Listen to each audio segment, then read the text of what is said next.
Man, we're going to talk tonight about a lot of changes at Lake Fork this week, right? Like a lot of changes in all our lakes in East Texas anyway this week between rain, and we even had the occasional ice melt. The rare occasion of us having true ice melt in Texas has all happened over the past week or so. And, you're talking about we've had a lot of rise in this water level out here. I believe the last I looked, it was like 2.6 feet low, Correct. Which it wasn't, but like a week or two ago, we were like 5.5 feet low. So we've come up almost 3 feet in about a week and a half, something like that. Is that about right? Yeah, that's what I thought.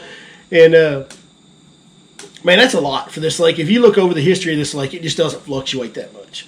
Okay, so you've got, for these fish that have lived their life in this lake, that's an extreme situation, having that much water rise that fast, especially as fast as it's happened. That's crazy for them at this lake. And, we're a pretty flat reservoir, lowland reservoir, so 3 feet of elevation change can be hundreds of yards, thousands of yards. In some places, when you're talking about 3 feet of depth, well, that 3 feet of depth, there may be 1,000-yard water going that way in 3 feet. So it's a big deal. It makes a big difference to these fish. And if you ask anybody that fishes for a living, what's the worst bass fishing conditions? You might know what they're going to tell you. After spring rain.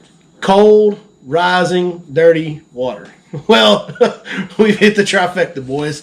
We've got cold, and it did warm up a little bit this week, but now we're right back. It's cold out there tonight, and it's going to get colder over the weekend. So it's just kind of that February time for us, right? We go up and down with temperatures. So a lot of changes. So what we're going to talk about tonight basically is how to deal with these changes, how to adapt to them, how to make the most out of what is going to be, for most people, really, really tough days. There's going to be a lot of people come out of Lake Fork can't get a bite right now. So we're going to try to help you get a bite in these conditions, and then also talk about when these conditions kind of correct themselves and level out going into spring. What can you expect? And, of course, if you guys have questions, please do ask them. I need all the help I can get. As you guys that have watched my content well know, your boy needs some help. So first thing to talk about is let's talk about the rising water first, because I think that's the biggest deal. I think that's going to – it's the biggest deal in some ways, and it's the least important deal in other ways. So it's going to position more fish shallow. But what you got to keep in mind is this: the water's still cold. So not all of them, in a lot of situations when you have this kind of rise, and we've got a lot of like growth that grew up on the lake bed while it was low over the last year. It's been over a year since the lake's been at this high of a water level, well over a year now. And so we've got all that growth, and we got plenty of water on that growth for fish to use as habitat and get in. And throughout most of the year, even if it was dog summer and the water temps were 85, 90 degrees, man, if you had the water suddenly jump up like that, well, those fish would run to that flooded cover.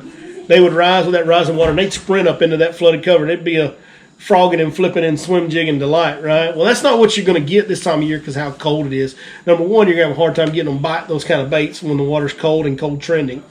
And number two, those fish just aren't going to get as shallow. Some will.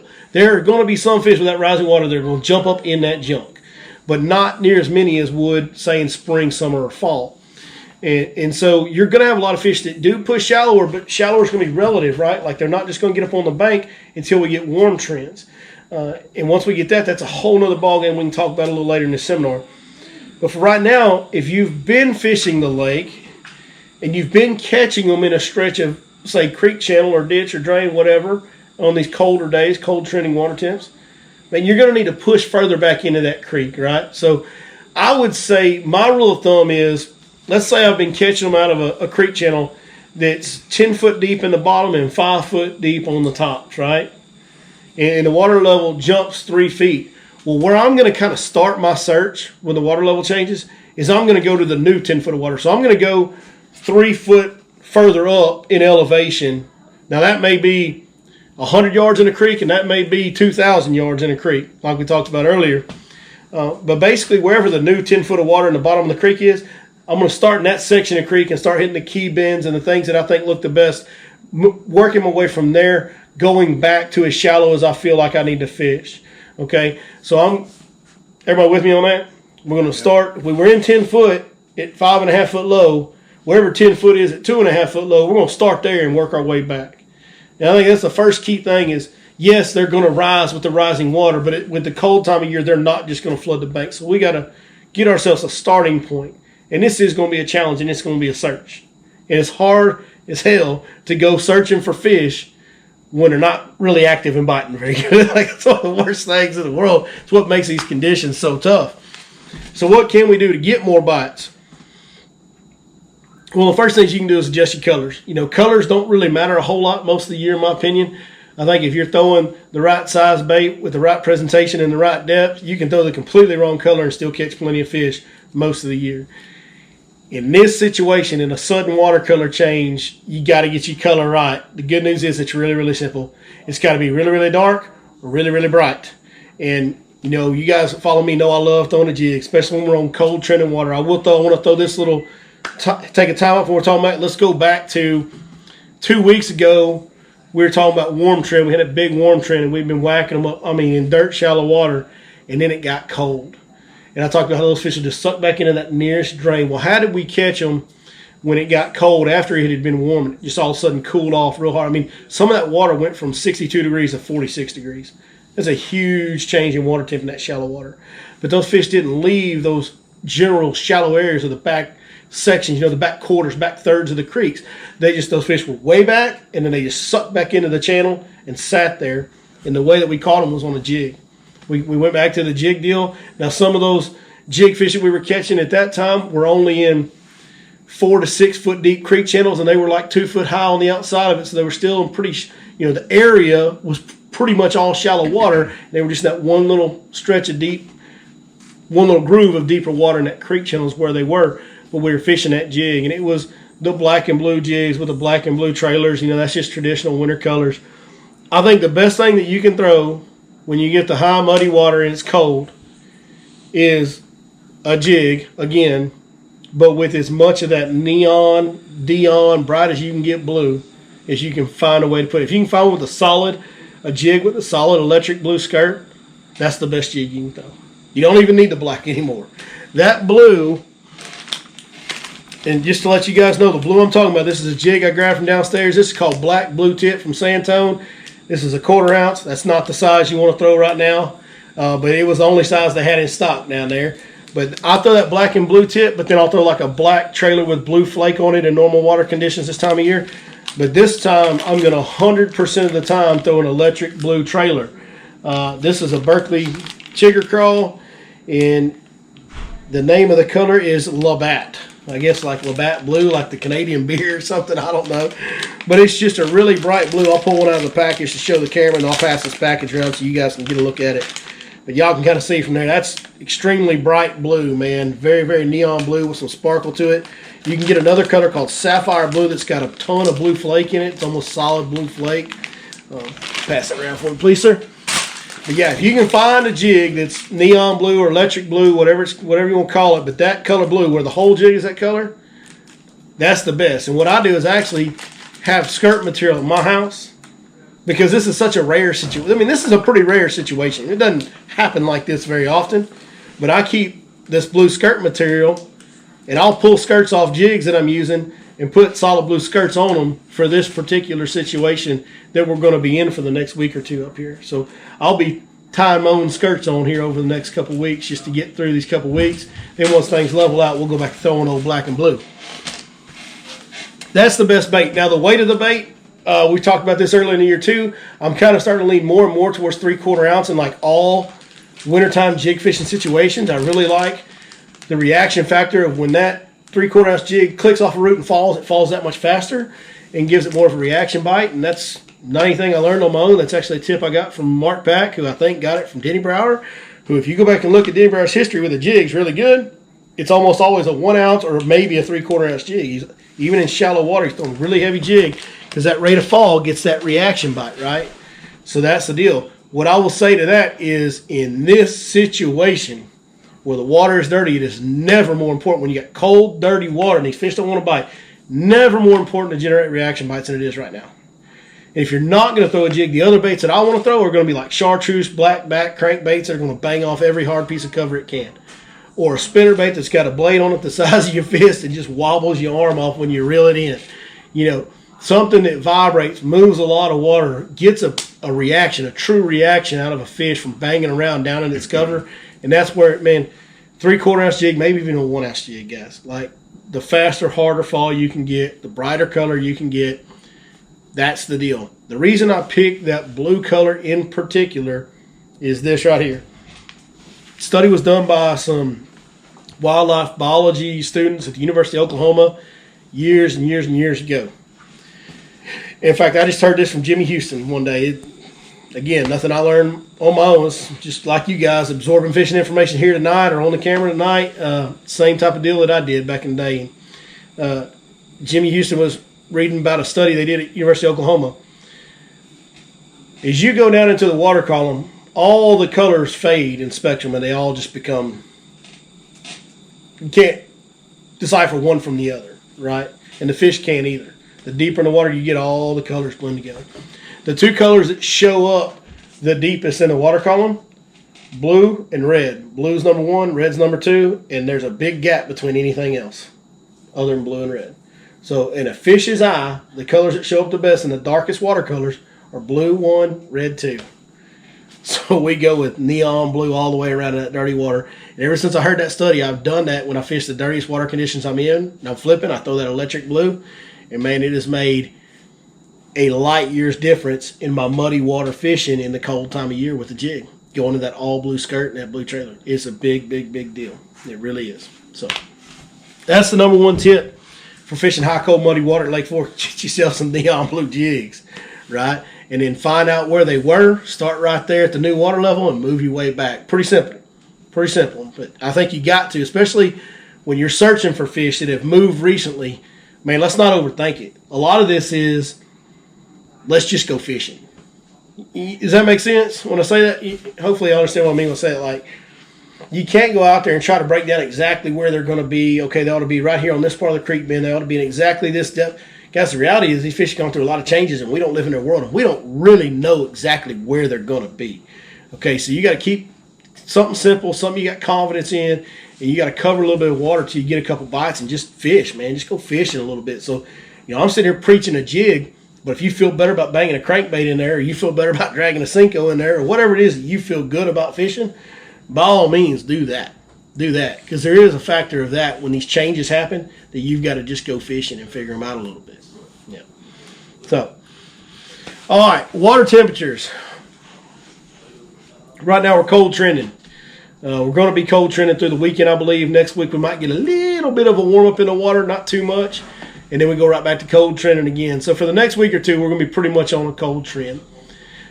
Is that's happening? You know, these channels, man, I've been talking about them since Thanksgiving, it feels like at this point. But, man, until we get some more significant warming trends at this point with the water temps we got in the lake, the creek channels and the drains that join them are going to be the deal. Those fish are going to hang in those low spots. They're going to hug down into those root systems on those trees. Most days, every once in a while you get a sunny day, they might suspend up on the column of one of those pieces of standing timber. For the most part, those fish, especially as shallow as they've already moved this year, they're going to be down in those root systems in those trees. Another reason I'm so fond of the jig is it's just the best bait that you can just crawl around in there and pick it apart. But that's where they're going to be. Now, when we get a warming trend, you know, we beat this over the head at the last seminar, and so we won't go too much detail on this, but, you know, it's about the shallow expanses of water, like the biggest expanse of shallow water that you can find. If you had a pitcher full of ice water or a solo cup full of ice water, which one's going to melt the ice faster? Solo cup, right? So the less volume of water you have, or if you had, let's put it this way, if you had a tea pitcher of ice water, or you had a frying pan that holds the same amount of water full of ice water, which one's going to melt faster? The frying pan, right? Because it's more exposed, shallower. Right, so it's more exposed to the heat on more of its surface, all that stuff. And that's getting it's getting a whole lot too scientific for me, but y'all get what I'm saying. What I know is when it's this shallow for this far, it warms faster. Same deal when this warming trend goes on, that dirty water, and that dirty water actually helps it warm even faster. When it has some dirt content in the water, it will absorb the heat and warm a little bit quicker even. Now we're in a situation in Lake Fork where we've got flooded cover everywhere for the most part. Now it's going to be fun, right? You got a bunch of targets to throw at in that dirt shallow water now. Just unlimited. So you can go along there with a swim jig, a chatterbait. It's probably going to be your best two bets with the cover the way it is. It's a bunch of thick, brambly type stuff, as far as working something on the edge or throwing something up in there and getting it through there. You're going to have a hard time with a rattle trap or a square bill or anything like that. Maybe that Movement 80X has enough deflective qualities, but heck, you're still going to hang it up, casting it in there half the time on some of that stuff the way it's set up right now. So really that swim jig and that chatterbait is going to be your best bet. And the other bait that's really, really, really, I guess everybody knows about it, but for some reason I don't hear it talked about enough, maybe because it's just so simple. But man, the black and blue Senko. Like a black and blue Senko, when these fish get on a warming trend around here and they get shallow this time of year in that cold water, golly, it's really, really effective on them. And the black buzzbait will really play on a warming trend now that we've got all this cover so shallow. And you can throw that black buzzbait around on that heavy cover really well. Now, if you guys have fished buzzbait, y'all know what I'm talking about. Like, you can get that stuff around some junk and be efficient with it, right? So, those are all good baits on the warming trends, and you guys know the type of areas to fish on the warming trends. What else here? Anybody got any questions so far? Oh, but the frogs back there are just insane now. Oh, yeah. They're loving it. I know you live back in one of our creeks out here, so you're hearing a lot of frogs, I imagine. The day after the rain, I've never heard them that. They've got so much cover. It's going to be something else. That was one thing I was thinking about as this has developed over the last week or so. A lot of that shoreline cover is kind of dormant or dead right now, and the water just filled most of it up while it was dormant and dead, so it's not going to grow back. This water would have stayed down until we got springtime, get some of that stuff blooming, get some water and some green stuff. That's kind of more appealing to me than that kind of dead stuff. But I guess one thing about it, you won't have the die-off situation where you get all the slime up there in the shallow water, so that's kind of an advantage. Will it be better or not? I don't know, and I really honestly don't even want to think about it because we're just going to have to fish what we got anyway. How long will that stuff hold up there? I know a lot of that bushy, brambly stuff that we got will hold for quite some time. It may not be live and have green leaves on it, but you will have cover up in that shallow water for probably a year or two. Really, that stuff will stick around before it dilapidates, kind of falls in, drifts off, gets knocked over by 8,000 boats in the springtime or whatever have you. You know how that goes. Because you know what? If they spawn it back in there, like we're going to run our boat up through there and crash through that stuff, tear it up. Like we're going to. But yeah, no, I think it's going to be good. I don't think it was the ideal timing for the water to come up. I think there's some different ways it could have unfolded that would be better. I will tell you one thing. I was starting to see some grass grow in a few little areas, like some like hydrilla coontail. Not much hydrilla, mostly coontail, little baby hydrilla sprigs, but mostly coontail, but just a little patch here and there. As fast as that water came in, that's gone. Like that's gone. That washed that right out. And even if it did leave a little bit here or there, it's in such dirty water. Now it's in deeper water. It's not going to get any light penetration in a cold water temperature time of year. That grass ain't going to make it. I don't think it's going to make it. So we are going to be starting from zero on the hydrilla coontail vegetation again. But we got the flooded growth for now. And then by the time that stuff fades and we get into spring and summer, some new grass growth should start to show itself.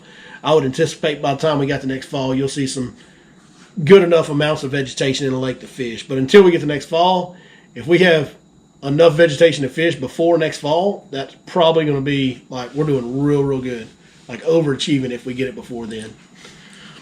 Do you think that first part of next week it's going to be 60s and 70s and 54 on Monday night to Tuesday, then 50? Is that going to be enough of a warming trend that by Wednesday we're going to... Wednesday's supposed to be like 74 or 5. It's not the best warming trend. Let's look at it. Because, hey, and this could change between now and then, too, because, this is Tejas, right? Like, we change that forecast. Weather guys are always accurate. We'll change that forecast real quick on you around here, especially on temperatures and wind. That is prone to change in a moment's notice. So, I was just looking, I had it right there on Monday, Tuesday. So, what we've got is, basically what you got water temperature-wise throughout most of the lakes going to be low 50s, right around 50, 51, 52, maybe variance a degree or two, one way or the other. But it's going to be in the low 50, 51, 52. So what you're looking for is nighttime lows that do not go below that number. That's what really climbs your water temp. Because most days, the daytime highs are higher than the water temp, and the nighttime lows are lower than water temps on most days, right? And that creates a warm up a little bit in the day, cool off a little bit at night, warm up a little bit, and then as we slowly creep into spring, it'll slowly edge up. But the special moments, when you get those overnight lows that never get below the water temp climbs during the day. It never sinks at night, and then it climbs again the next day. It doesn't sink, climb. Well, you get 3 days of climbing in a row with no decline, and all of a sudden the shallow water temps jump way up, and the fish push way back, and they get real accessible and a lot easier to catch.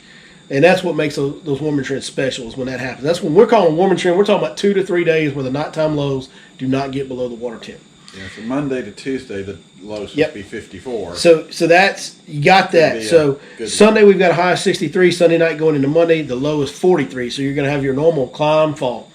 Then Monday we're going to get back up to 64. That's great. Monday night going into Tuesday, the low is only 54. That's phenomenal.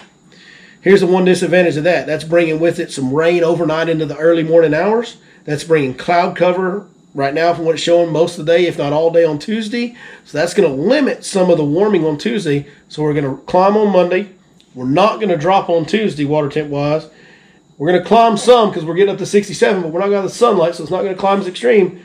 And then that night we're going to go down to 49 degrees, which isn't going to drop it much, but it will drop it some. And then on Wednesday we get 75. So it's not ideal for what we teach on the warming trend situation, but it's pretty close. It's pretty close. So will that make the fish more active on Tuesday and Wednesday? It will push them shallower and make them more active. Yes, it will. With it being a new water level and new cover and unlimited amount of cover to throw at, it might be a little hard to locate them in that short of a window. Whereas when there's less water in the lake and less targets in the lake, it makes it a lot more obvious as to where to target these fish that are pushing shallow. Or when there's vegetation in the lake, it makes it a lot more obvious where to target these fish pushing shallow in the lake. Right now, the door's kind of wide open to any pocket in any creek out here. It's really going to be about chasing that water temp. And if you can stumble into those water temps where the back is 7-8 degrees warmer than, say, the main part of the creek arm, then you're going to have something there. Most likely you will stumble into a good wad. And when you do find them, you should bust them up come Wednesday, I would think. I would think so. Okay. Yes. I would think they should be pretty darn active Wednesday with a high of 75 and a couple of days warming preceding that, even if it's not quite as much as we wish it would be. I got a little bass club over in Tyler, and we've got a tournament in Lake of the Pines. I've never fished it. I've got the Lake Fork, the Fish Live? Fish Live app. Would you fish it any differently than what you were just saying? I've never been there, so I don't know. And Pines is over full pool right now, right? Mm-hmm. 1 second here. We may need to edit this part out of the video. You don't want everybody to hear this. Let's see if it's marked. Oh, yes, it is. Which one is it? Because I have the balloons. It's that one. Okay, thank you. In that drain and out in front of that drain. You stick around there. Yeah. Thank you. No problem. They handed me my hat. To answer your question, yes, I would fish it the same way. Now the problem on Lake of the Pines is anybody fish Lake of the Pines? You have? No, sir? So we've only got one other person that's fished Lake of the Pines. Well, if you never fished Lake of the Pines, you wouldn't have anyone know this, but the north end of Lake of the Pines is not a lake. It's a river oxbow system. And it's all flat and all backwaters. And it's overwhelming as all get out if you've never been there. If you're trying to find the flat, shallow water that's going to warm the fastest, you're like, well, I got about 20 miles of it, Bill. Where do you want me to start? Like, it's overwhelming to find that. And I've been fortunate enough to fish with some guys that knew what they were doing out there and give me some shortcuts to some key areas. And it becomes, in that situation, you got an overwhelming amount of that flat, shallow water that's going to warm up early. It becomes about bottom content and subtle depth changes in little drains. Like, it's not creek channels or river channels anymore. It's like we're in a foot of water and we're now in a foot and a half water or 2 foot of water. Like it's a 6 inches to 1 foot depth change is the drain in some areas. And water clarity is what I would tell you is the biggest deal on that. Bottom content, water clarity is the biggest stuff. You can find hard, firm bottom. Usually you're going to find clear water anyway because you're going to find more vegetation in those areas, stuff like that. But also like that area that I just showed you, if you take a look at the map of Lake of the Pines, you watch that main river channel wind through there. There's a couple little areas you can find on that map if you really study it where you get way away from that main river channel, okay? And you can almost see on Google Earth the water clear up. When you see that, Lake Palestine's the same way, guys. Lake Palestine's one of those lakes that's got that big expanse of flat water on the north end. If you look up there in the river section up around Cades and all that, and you look on Google Earth and you find those areas that you can visually see that look cleaner on Google Earth, well, they didn't just happen to be cleaner on the day that Google Earth took the satellite picture. Like, it's probably like that most of the time, right? Like, it's probably usually how it is. Finding that cleaner water in those big shallow expanses that tend to stay dirty, man, that's a big deal. That's a real big deal. It usually indicates better vegetation growth and bottom content is what it usually indicates, harder bottom. So that's the number one key thing to taking on an overwhelming area like that is that find that difference. Anytime in bass fishing, that when you've got an overwhelming amount of anything. So let's say you've got an overwhelming amount of grass. You got to find something in that grass that's different. Harder bottom, point, creek channel swing, timberline mixed into it. Like, you got to find something that makes a particular section of grass stand out compared to the overwhelming field of grass. It's no different than this lake with timber. There's an overwhelming amount of timber to fish in this lake. If you want to come to Lake Fork and go, I can't wait to go to Lake Fork and fish some timber where all them biggins live. Well, you're right. There's biggins living in that timber. There's 28,000 acres of it out there. Good luck finding which section of timber you want to fish. You've got to find it. I tell people this all the time. If I'm fishing overwhelming amounts of cover, I ignore the cover.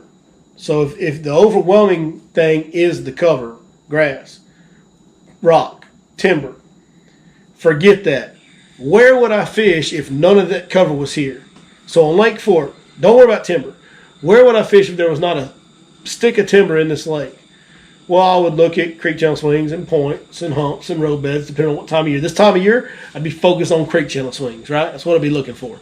So I'd try to find the creek channel swings that I thought looked the best, the creeks that had the most flow, that probably stayed washed out, maybe didn't get silted in as bad, something like that. You know, look for the ones that maybe on Navionics, as detailed as they are now, have the sharper contour lines on the creek channels, things like that. And I would go start there, and there's timber on that creek channel, good, we'll fish the timber. If there wasn't, I'd probably crank the bare bottom of it. You know what I mean? Like, just forget that that cover exists. Pick where you're going to fish based on the bottom contours and bottom content, and then fish whatever cover happens to be present there. And that will help you a lot when you get on these lakes that overwhelm you. Same thing with Pines or Palestine or Caddo. Man, when you're trying to figure out on the map where to go, where to start. Okay, everything's the same. Let's find something different. Well, it's all brown except for that one section over there. That water's black. I'm going at black water. Right? Same type of deal. Same type of deal. But that little spot that I just showed you, It's black. and that's where some big bags have been weighed in from up there, Bubba. I saw the tournament last weekend, half of them 0. Yeah. Now the weather's even been worse. So Well- I'm like, oh, Well, they've got enough water to be in there. If you can get them to bite, now they'll be cold and reluctant to bite in there, I'm sure, with this conditions we have. But if you get them fishing there to bite, you'll have a chance. There's been a lot of tournaments won out of that hole right there. thank you. Yes, sir. Anybody else got any questions? Palestine has stumps. Believe me, I found that was the first Oh, time. that's probably the worst stump, the north end, and really the whole lake to some degree. Palestine's probably the most dangerous lake to navigate in East Texas. And, you know, we do a boat lanes here for Lake Fork, but Tom Main has done a boat lanes down there. If you ever want to go to Palestine, couldn't recommend anything more than the Tom Main boat lanes. He's been fishing it his whole life and is as good as anybody on that lake. But Palestine is a weird lake to navigate because there ain't no boat lane markers like there is here, or like there is on Pines, or there is on a lot of our lakes. It's just all wide open as far as, you know, navigation lake. There's nothing out there. And you can literally, you go across that 155 bridge coming out of Tyler and the lake looks wide open. And like looks like ski boat paradise out there, but you run right down the middle of it and there's timber everywhere. Like, it is a scary, scary lake to And navigate. you can bud. run aground. Yeah, and you can run aground on sandbars. It's real flat, especially in the northern half.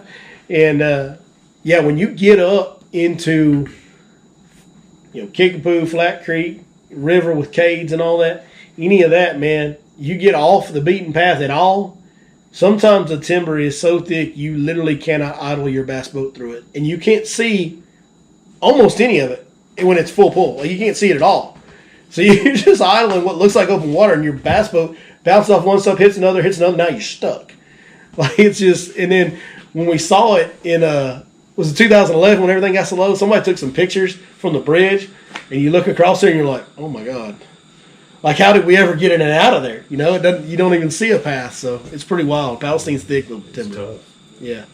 It is a tough lake. It'll make you earn it, man. In fact, I know a lot of guys that tournament fished locally in the region that literally would carry an old cheap aluminum boat just for tournaments on Palestine.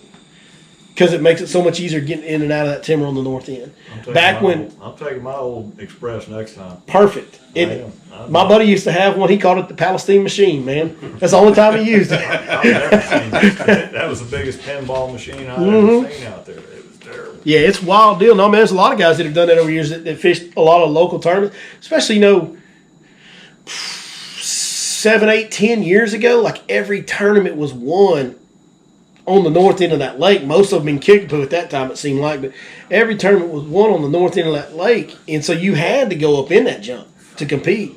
And so all these regional guys that fish all these tournaments, and especially all them Tyler, Texas guys, man, a lot of those guys were aluminum boat dudes just for Palestine. Yep, sure were.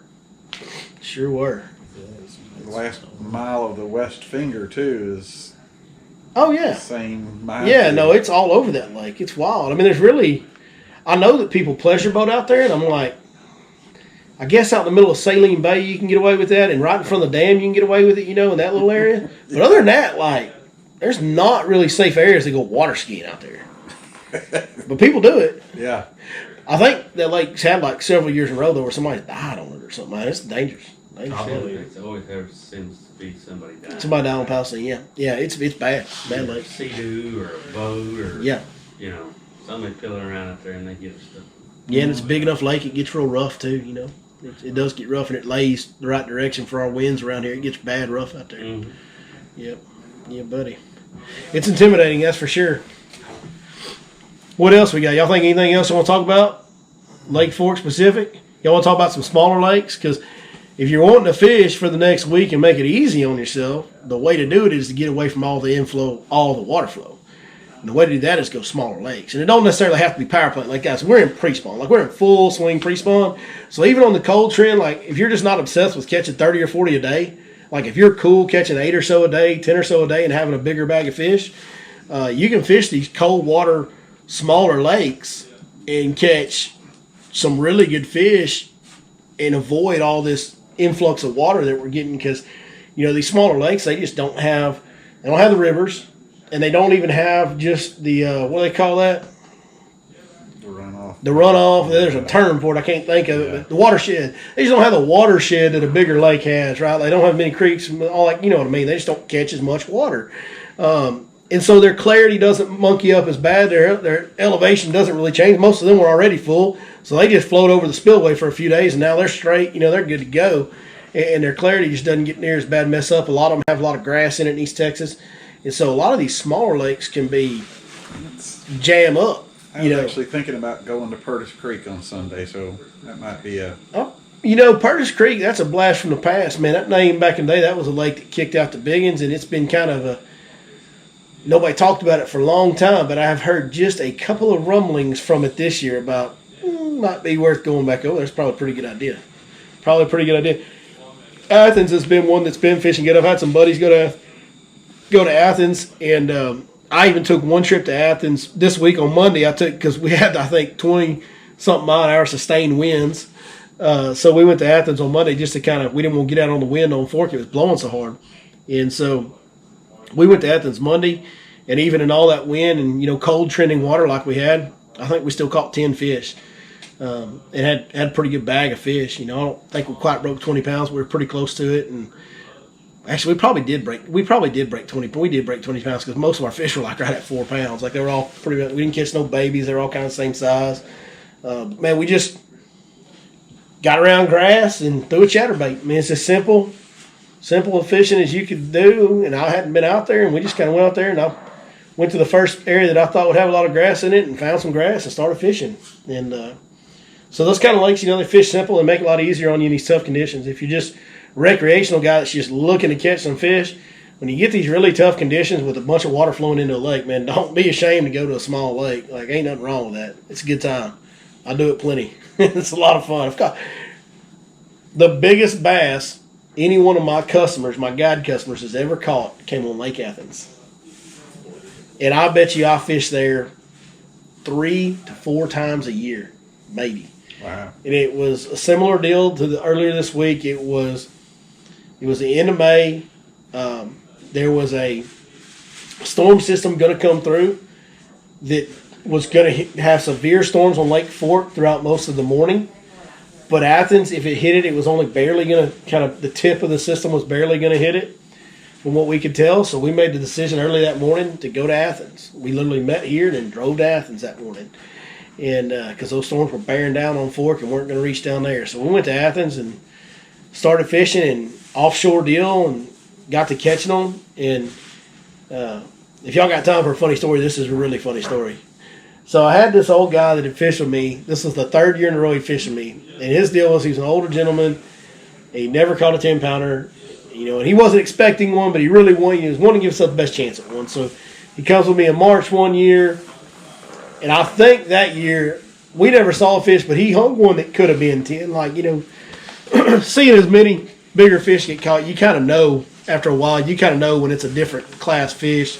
Pretty much as soon as they start reeling them in, you know.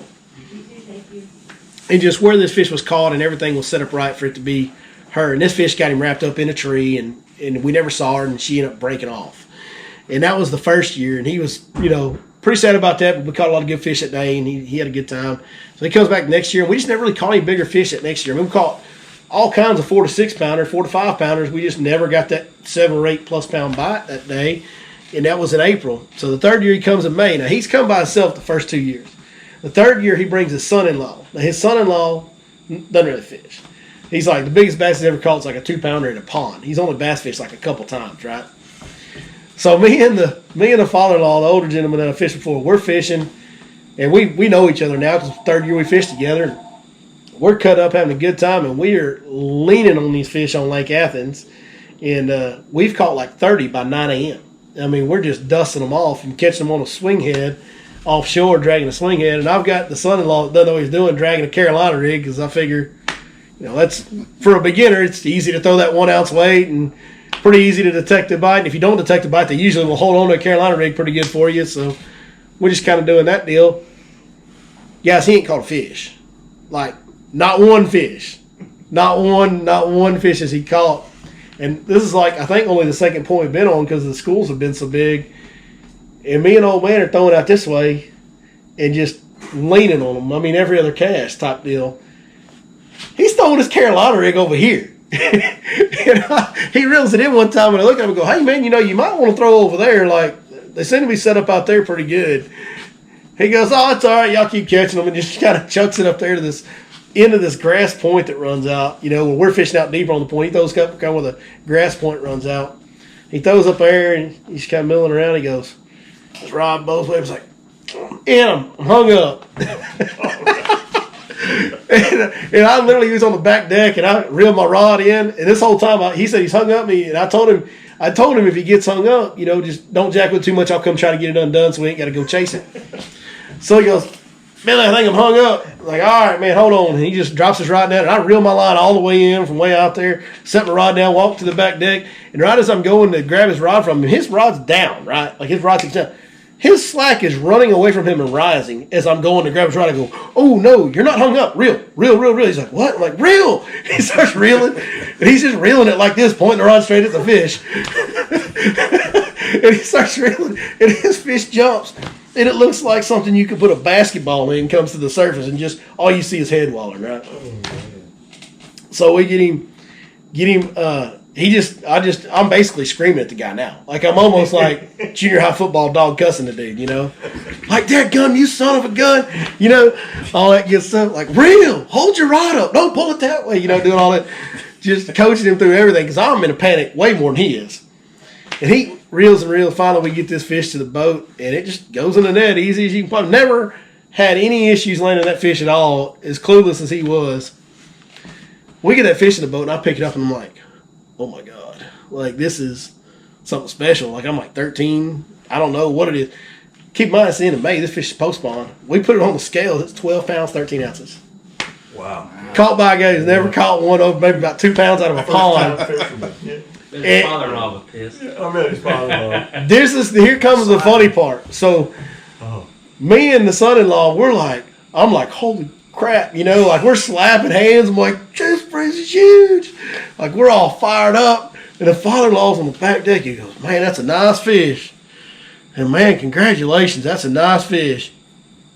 He didn't say another word. Like, the rest of the day, he didn't talk. He paid for the trip too, probably. The last trip he ever booked. He ain't been back since. It's been like 3 years ago. He went 3 years in a row. He ain't come back since. He been trying his whole life to catch that fish. His son-in-law, he might not even like. The don't even fish comes out and catches him. He's done. He might have sold all his stuff for all I know. Like what he probably paid for the trip. Oh, guaranteed he did. Yeah, I got him paid for it. No, he don't even fish. Yeah. Yeah, I had to give him like the bait casting lesson that morning, Oh my gosh. Yeah. But that's the way it goes. I mean, it's so funny in bass fishing how those flukes happen. Like the husband brings the wife out because it's a guy trip, and the wife catches the 10-pounder. Like these things happen. The kid that I had that caught a 12-pounder that one year, like that kid he's 17 now and big old joker, good baseball player, great kid, man. I still talk to his dad every once in a while. The kid doesn't even fish. He caught a 12-pounder when he's 13 years old. I'm done. It got boring for him after that, but it's just those fluke deals like that, that you don't expect. And you see that a lot in the guide business. It makes you think, like, what can we learn from there? Like, we're always trying to learn everything from everybody, right? So what can we learn from those type of fluky giant fish catches? And the only thing that I can really summarize it as is this. Like, if you really, really, really, truly want to target the biggest bass in the lake, you're around them a lot more than you think you are in a lake like this. The reality is you are. My first day as a full-time guide, we're throwing frogs at a shoreline bank, and the husband's catching the frogfish up there on the grass, and I pick up a whopper plopper and throw it in the middle of the cove just to mess around, and one wakes after it. I'm like, oh, and I take it away from it. And I'm like, do you want those whopper plopper? Like, they kind of own it because they did it like 2 casts in a row. And he's like, no, I'm good, man. Like, he's done caught a 4, 5, and a 6 that morning right off the bat on a frog. He's like, I think I'm good with a frog. And I'm like, his wife's back there. I'm like, Miss Jamie, you want to throw this whopper plopper? She's like, yeah, I'll throw it. 10 feet from the boat. 10-4. 10-4. 10 feet from the boat. I mean, you're around those fish way more often than you realize you are. But what I would say is, if you really want to target those biggest fish, I mean, you really got to think outside the box. Because those bigger fish are just, for whatever reason, I hesitate to say smarter, because I don't think they're smarter, but they are more cautious. Their instincts in their DNA they are more cautious than those other fish for whatever reason, until they're not. And then they're just as aggressive as the rest of them. But they are just not going to fall for the same old tricks most of the time. When they're just not. I mean, how many giant bass get caught on finesse stuff? Like that whole school of fish that we were on was out there. And where's that giant? Over here, right? Like all them frogfish line up down that flooded grass that day that I just told you about. That whopper plopper fish is sitting out here 10 foot from our boat. That boy that caught that 12 on the swim bait. I mean, he literally was just chunking a swim bait in the middle of the cove when we were looking at spawning beds and everything, and caught one. So you just got to think what all these fish are doing. If you want to target a 10-plus pound bass, it's probably not doing what all those bass are doing. It's in that area. Like, they're there.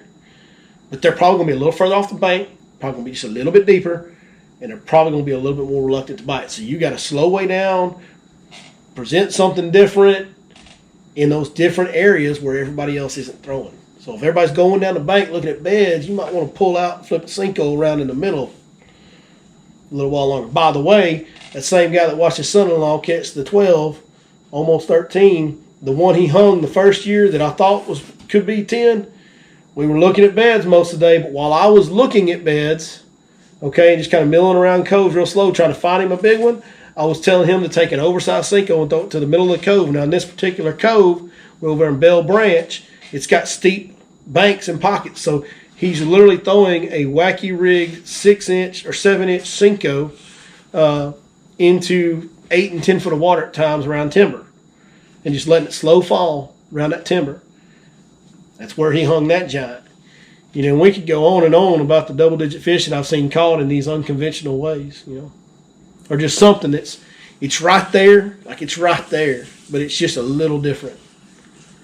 So whatever you guys can take from that, that's just some things that my eyes have seen on these really big ones to catch the really big ones. Now, what I found is probably 90% of the people, so probably 90% of the people in this room, don't really care that much about catching a 10-pounder. It's like if it happens, it happens. But they want to go out and get bit, and they want to catch quality fish. They want to catch bigger fish. Yeah, I want to catch bigger fish too. I want to catch those 4, 5, 6, 7, 8, 9, however big they can get. That's great. But if I'm catching 4 to 5 pounders all day, like I'm good, bro. Like I'm happy. I'll never get tired of that. The day I get tired of catching a 4-pounder, I'll sell my stuff. Right? Like that's how probably 98% of us are. Right? There's very few people that are just like, dude, I really want to catch a 12. Or a 10 or whatever their mark is. Like there's just not very many people like that out there. Most people just want to catch fish. Just catch fish. What do y'all think? Is there anybody in here that's like, I just want to catch a 10? You just want to catch one? That's me too. 10 ouncer, 10 incher, whatever you got, man. I'm all in. I was good with just fish until a week ago. My son hit a hole-in-one in golf, and now I'm like, okay, I got to catch a big fish because I don't golf. Yeah. Yeah. Well, you dang sure can't afford to do both. No. Yeah, like golfing and fishing, you can't have both of those as hobbies unless you make a lot of money. And he's only been golfing for less than a year. Ain't that something? I mean, it's kind of like what you're talking about, the 12-pounder with the kid who Yeah, doesn't fish. yeah, no doubt. Well, my uncle, who, he passed away years ago now, way too early, unfortunately. But, man, him and my father used to play some golf, and neither one of them was very good. I mean, they really weren't. And they didn't start playing until they were old. And my uncle's, I mean, like, that's a deeper shade of red on his neck, dog. Like, he ain't no golfer, right? Like, he ain't grown up in no country club atmosphere at all. And this joker, he went out there basically to drink a bunch of beer and cuss at his brothers, what he did, and he's the only one that hit a hole-in-one in our little family group that used to play. And he's easily the worst golfer in the group. Easily the worst golfer in the group. Well, my mom would fish with my stepdad, and I told you that we used to fish Quitman back in the 70s before there was Fork. And they were doing a husband and wife tournament. Yeah. And it was like this time of year, cold, rainy, shitty, da-da-da. And his personal best was a 6.6. Okay. They were fishing a husband and wife tournament, and she caught either a 9.12 or a 9.14 in the 70s, which was like the Quitman record. Woo! Yeah, back then. Yeah. And she caught, and everybody was using whatever, and she decided, and she caught it on a water dog. And there you go. I don't know if you remember that. And she had this fish chase in multiple times, yeah. and she went to a treble hook setup to change the game because apparently she said she kept seeing that big fish coming up and mouthing it, spinning it, mouthing it, spinning it, and she couldn't set the hook. She said, I tried to catch that fish for 20 minutes. Give me some more points minutes. out here. That makes sense. And so Good thinking. She tied on a treble hook lure. And if she ever got serious about it, she got potential. Because that's, I mean, that, like, literally, that sounds like something simple, but you wouldn't believe how many people don't think that way. That will get bites or feel bites on baits and never make an adjustment. Like, okay, like, bro, you got to adjust something like if you're fishing a weedless bait, let's make it non-weedless so that maybe the fish gets hooked easier, or make it a little bit smaller, change the color a little bit. Let's do something. If I get 2 or 3 bites where it's a short enough and they don't eat it, I'm going, man, do I need to change something? Like if that happens more than once, if it happens 2 or 3 times, I'm going, man, we might need to make an adjustment here. You know, like one of the easiest things is on the swim bait. They do it a lot. So whenever I can get away with it, I throw a swim bait with an exposed top hook, even on small ones. I'll throw it on an 1/8 ounce jig head, smallest jig head I can find, versus a weedless hook if I get those short bites. Now, if it's a day where I'm fishing heavy cover and I can't get away with that, you got to deal with it. But if you can get away with it, throwing a top hook on a swim, it's the same thing. But so many people just won't make those adjustments. That's a big deal, paying attention to little stuff like that. It really is. It really is. Anybody got any thoughts on the Super Bowl? Everybody rooting for Patrick Mahomes because he's from Texas? Yeah. Jalen Hurts is from Texas, too. from Texas. Yeah. Both from Texas. Yeah, Patrick Mahomes is from, like, not too far from here, Texas. Like, Yeah, we just hate the Eagles. Well, the key- that's true. Yeah, no matter how many Texas players the Eagles get, I cannot pull for them. No. In fact, for whatever reason, Miss Laney, who still ain't back yet, I don't know where she's gone. Ain't no telling. She's got my whole wallet in the trunk. Boys, I might need to book a lot more trips after this night. Yeah, I might be broke by the time she gets back here. Yeah, there ain't a Target nearby. No, she'll find it. I'll be here till tomorrow. Wait on her to get done. I guarantee you. God, There's boy. 5 miles in one store. Starbucks, Target, Yep. and Whataburger, man. Crumble cookies. Shoot, come on. Well, think of it Come this on. way: there's not one football team owner in Dallas. The Hunts actually live in Dallas, and they own the Chiefs. So, Yep. So we sort of have that. Yeah, got a little connection there. Got a little connection. Yeah. Well, didn't the Chiefs organization used to be in Texas or something, and they moved Yeah, up there? they moved That's what I it thought. there. That's Yeah. what I thought. Yeah. That's what I thought. And No, Patrick's from Tyler area. Right. That's I don't live. I'm not. I know a lot of guys that come to Fork are DFW originals that moved out here, or retired out here, or just weekend out here. But I come from the other direction. I live down there closer to Tyler, so it's him being from Tyler's pretty cool, man. And the success he's had. And God dang, dude. I mean, he's already doing. I mean, he's been a starter for 5 years, and his worst finish for the season is losing in the conference championship, and he's been to 3 Super Bowls. He got the Like- MVP player this year, and the MVP player is 0-9 in the Super Bowl. Really? Yep. I think that's going to change. I think the Chiefs are a better football team. I do. I mean, honestly, I do. I think that. I think obviously the Chiefs' offense has been great for several years now. I think even before Patrick Mahomes, Andy Reid has had a great offense in Kansas City. He really has. Can't deny that. They're as good as anybody on offense. But now Kansas City's kind of got a defense that's like, they're not always great, but like there's stretches of games, like on most of their games, there's like at least stretches of the game where they are just, their defense is dominant. Eagles front four is the only team that's got every single one of their front four has got over 10 sacks. That's true. They do put a lot of pressure on the quarterback. One of them's got 19. It'll be fun watching that matchup with Kansas City's line because they got a really good offensive line. Yeah. Both teams are really good up front They're on both matched sides of the well. ball. I think it'll be a good game. It should be. It'll be fun. It's going to be with just within a few points. Oh yeah, I think it'll be a tight game. I don't think it'll be a It might just be one of them deals like A field goal could. they fill each other out and play a lot of defense in the first half, and then Yeah. both teams get a couple scores in the second half, and then whoever holds the ball last probably wins the game. That type of deal. Whoever manages the clock or it falls into their hands last, they're probably going to end up winning. Because I wouldn't put it against. I would say this: if the Eagles get the ball last, I give the Chiefs defense a better chance to stop the Eagles offense on the last minute drive. You give me Patrick Mahomes with the ball with a minute and a half left, like, dude, we're probably getting 3, baby. Like, you know what I mean? Like, it's there's just something about there's some of those guys, man. There's some of those guys. They just they get it done when it matters. That you almost can't stop them from at least getting 30 or 40 yards that they need to get a field goal opportunity. So that'll be fun. Be My fun to nephew watch. graduated college up there in Kansas and in a sports marketing degree. The Chiefs hire him and ticket him to win the Super Bowl the next year. He gets a ring. He got a ring.